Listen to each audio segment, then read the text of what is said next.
Hello জনগণ, সকলকে স্বাগত বং রোমানিয়ার একটা নতুন ট্রাভেলিং ব্লগে।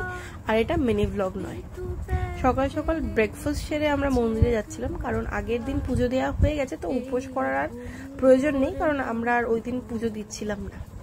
তো এত গরম ছিল যে মেকআপ করার মতো কোনো পরিস্থিতি নেই, তাই ভীষণ বিধ্বস্ত লাগছিল আমাকে দেখতে। সেটাকে ইগনোর করে ব্লগটা কন্টিনিউ করছি।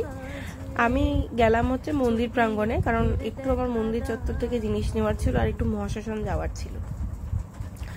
অনেকেই আমাকে বলছে, মানে দেখা হলে বলছে বা পরবর্তীতেও বলতে পারে যে এত তারাপীঠ নিয়ে মানে এটা তো যখন তখন যাওয়া যায়। এবার আমি বলি এটা হাইপে চলছে নাকি কি, এইসব আমার দেখার দরকার নেই। আমি তারাপীঠে গিয়ে মায়ের দর্শন করলে ভীষণ মানসিক শান্তি পাই।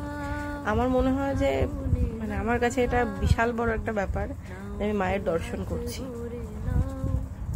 সেখানে গিয়ে আমার বেশি কিছু চাওয়ার পাওয়ার থাকে না, আমি শুধু বলি যে সবাইকে ভালো রেখো আর আমাকে ভীষণ রকম মানসিক শান্তি দাও। কারণ আজকের ডেটে দাঁড়িয়ে না, মানুষের কাছে টাকা পয়সা সমস্ত কিছু আছে, বাড়ি গাড়ি সব কিছু আছে, কিন্তু কোথাও গিয়ে তারা কোনো একটা ব্যাপার নিয়ে কিন্তু খুব মানসিকভাবে একটা দ্বন্দ্বে থাকে বা খুব সমস্যার মধ্যে থাকে। কোথাও গিয়ে মানুষ খুশি থাকে না। তো আমার সেই ওই ফেজটা আমার জীবনে আমার চাই না। যতটুকু এখন মানসিক কষ্ট আছে বা মানসিক অশান্তি আছে, আমি চাই যে পরবর্তীতে সেটাও জানি আমার না থাকে।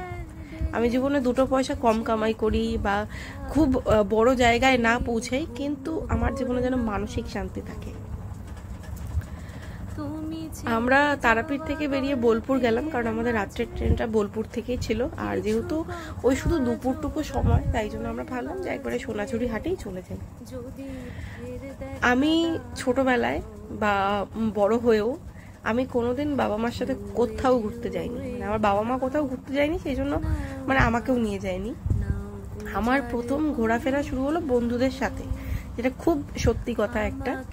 তো এখন মাঝে মধ্যে ভাবি যে এই বন্ধুদের সাথে ঘুরতে ফিরতে গিয়েও কিছু কিছু সময় যদি মাকে বা পরিবারের লোকজনকেও ঘুরতে নিয়ে যেতে পারি, এটা আমার কাছে বিশাল বড় একটা অ্যাচিভমেন্ট মনে হয়।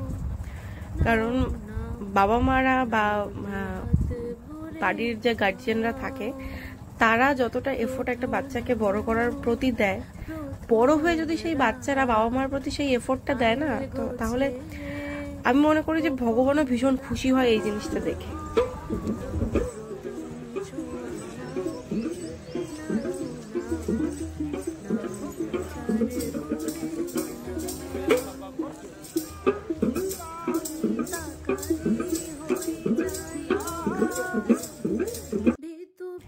এইবার গিয়ে টুকটাক জিনিস কেনাকাটা হয়েছিল, কারোর জন্য গিফট হিসেবে কিছু আনতে পারিনি, শুধু নিজেদের প্রয়োজনীয় বা পছন্দের কয়েকটাই জিনিস কেনা হয়েছিল।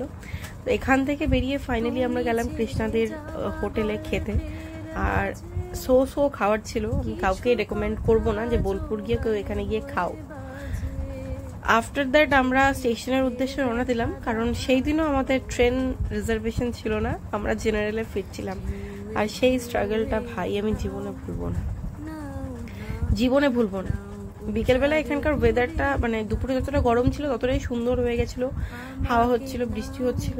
আর আমরা সেই ওয়েদারটাকে এনজয় করতে করতে মায়ের বেটি মিলে আইসক্রিম খাচ্ছিলাম। আইসক্রিম না, এটা হচ্ছে বরফ, ছোটবেলার ওই বরফটা খাচ্ছিলাম।